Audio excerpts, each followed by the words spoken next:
Phil Hartman was a comedic genius, known for his legendary work on Saturday Night Live, The Simpsons, and NewsRadio. Behind the scenes, however, his life was marked by personal struggles, turbulent relationships, and ultimately, a tragic and shocking end. Here are 10 of the most scandalous, shocking, and intriguing facts about Phil Hartman's life and career. Number 1. A rocky start, childhood, marriages, and personal life.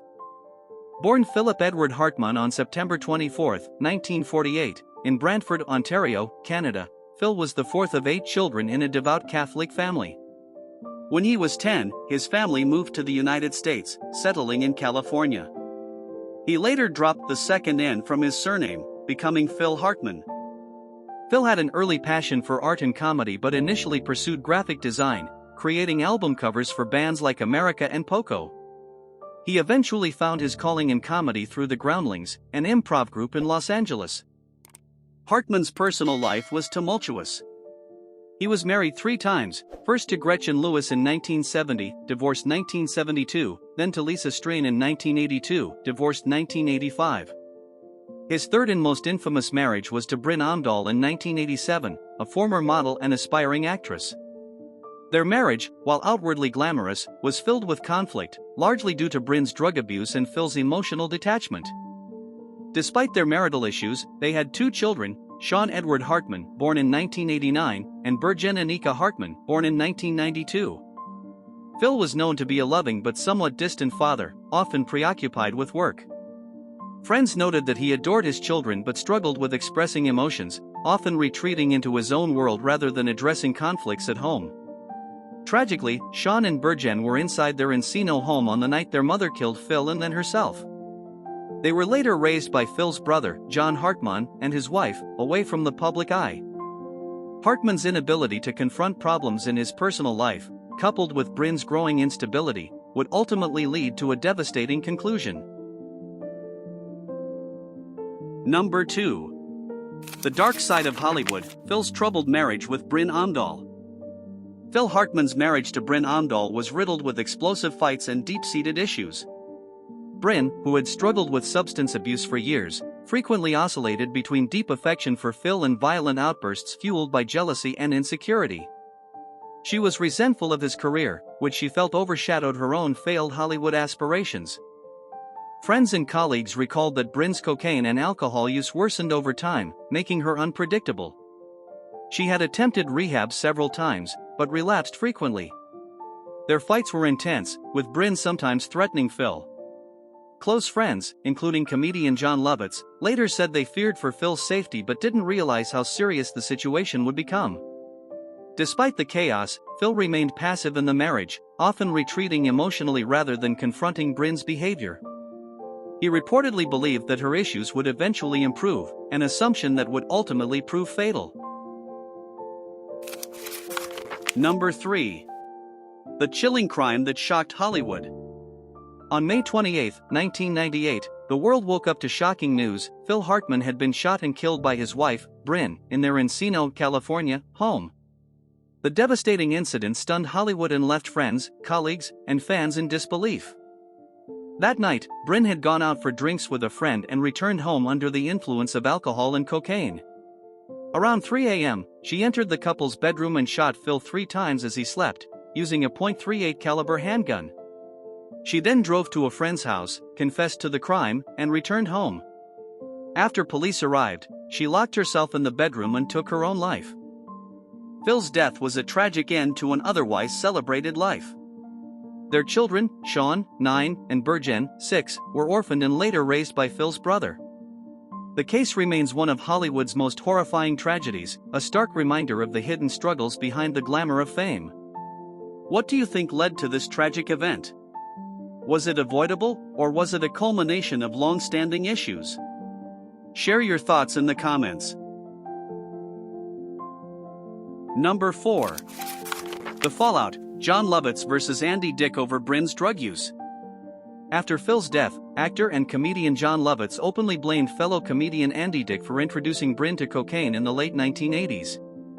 According to Lovitz, Bryn had been sober before meeting Andy, but his influence led her back to drug use, exacerbating her mental instability. The tension between Lovitz and Dick came to a head in 2007 when they got into a public altercation at the Laugh Factory in Los Angeles. Lovitz reportedly confronted Dick, saying, "You killed Phil Hartman." In response, Dick allegedly muttered, "The curse is coming to get you next." The two nearly came to blows before being separated. Many in Hollywood sided with Lovitz, who remained vocal about his disdain for Andy Dick, while Dick continued to deny responsibility. Number 5. The eerie Simpsons curse and Phil Hartman's unfinished legacy.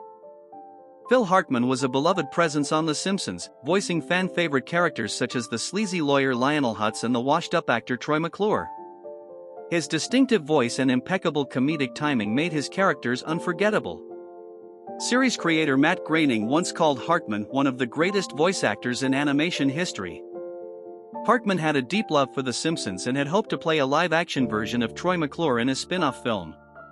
Unfortunately, his murder in 1998 meant that project never materialized. Out of respect for Hartman, the show's producers retired his characters rather than recast them. Troy McClure's final appearance came in the season 10 episode Bart the Mother, which aired on September 27, 1998, 4 months after Hartman's death.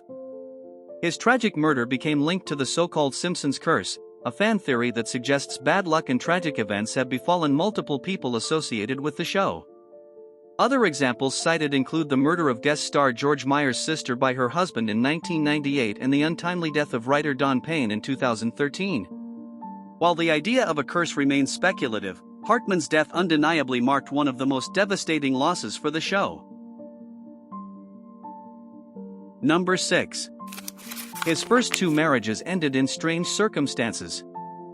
Hartman's first wife, Gretchen Lewis, largely stayed out of the spotlight, and little is known about their short-lived marriage.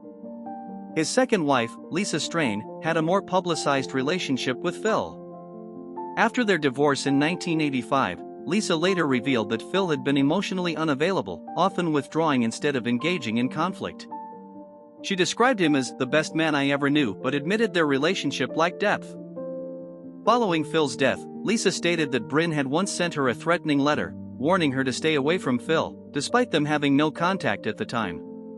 This behavior, Lisa believed, was indicative of Bryn's deep insecurity and paranoia. Number 7. The night Phil Hartman almost quit Saturday Night Live. Phil Hartman was considered one of the greatest SNL cast members, but his time on the show wasn't always smooth. During the early 1990s, he reportedly clashed with cast member Adam Sandler, whom he saw as immature and unprofessional. Hartman, who prided himself on professionalism, was reportedly frustrated with the show's shift toward more juvenile humor. He once threatened to quit after a particularly bad episode but was convinced to stay by Lorne Michaels. Despite these tensions, he remained one of SNL's most beloved figures, earning the nickname The Glue for his ability to hold the cast together. Number 8. Phil Hartman's $1 million estate and its uncertain future. At the time of his death, Hartman's estate was worth an estimated $1.23 million. His will left most of his fortune to his children, Sean and Bergen, with their inheritance placed in a trust to be managed by his brother. The tragedy surrounding his death raised questions about how the children would be cared for, and they were eventually raised in the Midwest by Phil's family, away from the spotlight. Number 9. Phil's unfulfilled dream of writing a movie with Pee Wee Herman. Hartman was a close friend of Paul Reubens, Pee Wee Herman, and co-wrote Pee Wee's Big Adventure. He had planned to collaborate with Reubens on another project but was tragically murdered before it could happen. Reubens later said that Phil's death was one of the most devastating losses of his life, and he never pursued the project without him. Number 10. The chilling detail about Phil's murder that few know. One of the most heartbreaking and little-known details about Phil Hartman's murder is that his children, Sean and Bergen, were inside the house when it happened. On the night of May 28, 1998, after Bryn shot Phil 3 times while he slept, she left the bedroom and wandered around the house in shock. At some point, she went into her children's rooms and kissed them goodnight. They had no idea what had happened. Hours later, Bryn went to a friend's house and confessed to the murder. When police arrived at the home, Sean and Bergen were found still asleep in their rooms, completely unaware that their father was dead in the master bedroom. Officers quickly took them out of the house before Bryn took her own life. In the aftermath, the children were sent to live with Phil's brother, John, and his wife, in Wisconsin. They were shielded from the media frenzy, and their new guardians ensured they had as normal a childhood as possible. Bergen later spoke about her father's legacy in an emotional statement. "I know he would have been so proud of us. I just wish he was here to see it."